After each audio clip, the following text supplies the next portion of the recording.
Yeah, that's right.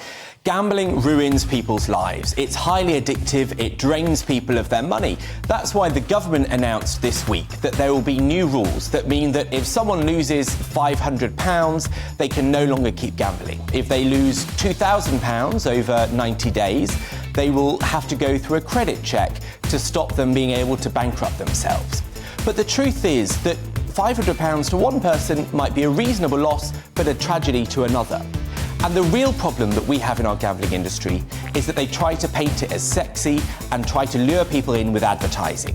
If we're serious, and the government is serious, about capping gambling and recovering the addicts who get addicted, then they should ban it and have the exact same attitude that we had to smoking that has seen far few people take up the habit because they don't see it in the same attractive way.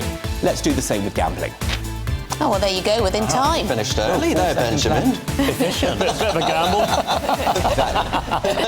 So, look, I think there's probably a libertarian argument that says that people should be aware of all these things and make decisions for themselves. But the nature of gambling, and you hear so many stories about people that get addicted, and by the very nature of spending money, it can quickly ruin their lives. Darren, do you not think that this is something that shouldn't be thrust under people's noses to try and get them addicted? I think, look, nanny statists like you, Benjamin, are actually going to regulate the sector so much that all you end up doing is pushing those who do have gambling addictions to dodgy websites that do allow them to spend daft sums of money. Take Kenya, for example. There was research done by the Institute of Economic Affairs that suggested that actually all we're going to do is push people onto websites that aren't regulated by the British state and are in the black market. And I don't think that that's right or reasonable. I think that there's a balance to strike. There are problem gamblers. I think it's 0.3% of the population who are problem gamblers. I'm sure there are more people who have problems with alcohol. There are probably more people who have problems with drugs than that, actually, in our country. So this isn't this absolutely ginormous problem. It's not a public health issue in the same way as, say, alcohol or drugs.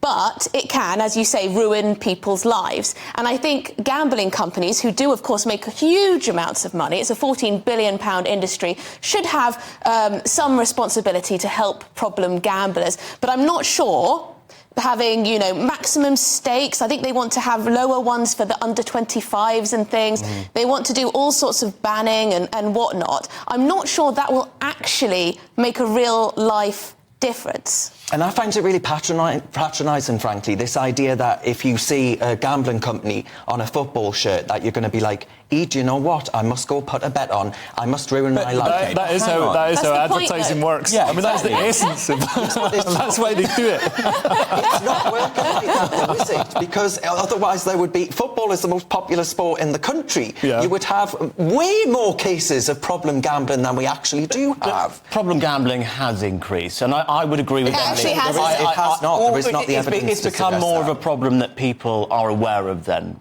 seeing as you know the facts.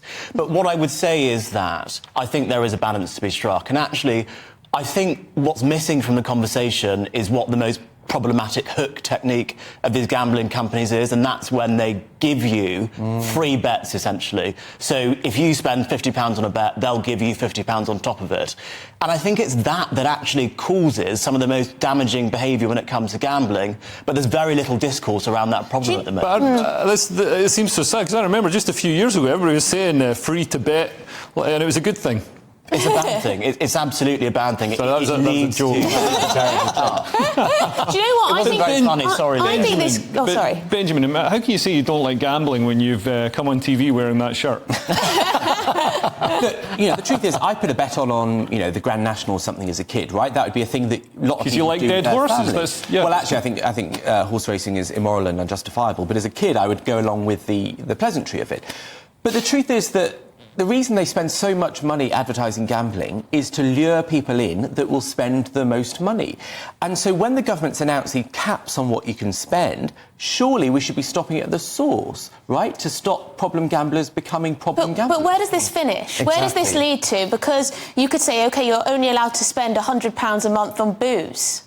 You're only allowed to spend don't give them £100 a ideas. month on fags. Like, it could just be because problem gambling, I think there is a risk of being a bit snooty in this conversation about gambling, because I don't think any of us are at the slot machines. I don't think any of us are making online bets, really. I don't think any of us really do it for fun. But are you? OK, so you enjoy gambling. Yeah, so a lot of people enjoy gambling, and it's just a pastime, and they don't need the government to tell them what they can and can't bet. If you do gamble, have you had times where you've woken up the next day and thought, oh, God, I really spent too much money, that was an accident? Yeah, no, and obviously gambling sometimes goes wrong. It almost always goes wrong, that's why they win. Well, I've got a child to show that. But yeah, I mean, I think for a lot of people, like my father, for example, I mean, he's old, he's older than me, and he gambles, and he doesn't spend a lot of money on it, but it gives him that thrill, it gives him something to live for, so it'd be a shame to take that away from people. But you look at smoking. The numbers of people that smoke is now about 13% of the population. Go back a generation, it was 3-4 times that number. And that's because it's not advertised to people in the same way. They don't try to lure teenagers into smoking like used to be normal. Do you not think, Emily, that the same thing would happen with gambling? Well, no, because I think the reason why people don't smoke is more because we know that it kills us. So I think there should be education campaigns about problem gambling and how it can be a risk, and that you should stop, you shouldn't bet more than you can lose, etc., etc. But the problem is that we live in a society where gambling addictions are the price we pay for freedom. And come on, like this idea that you've got to say to people, oh, gambling can make you lose money. I mean, we're so patronising and condescending. I don't think you are, because the truth is that when people place a bet, they think they're going to win, right? And they're not. And actually, look at Las Vegas. Look at the state, the massive problems they have with gambling addiction, with bankruptcy, people losing millions of dollars if they have the opportunity. If we don't have rules in place to try and stop companies taking advantage, you would end up like Las Vegas. Do you want that? I think that could happen in a multitude of ways, though. They could spend their money elsewhere if we just banned gambling outright. But no one's advocating the ban of gambling. Oh dear, we've had to silence Albie.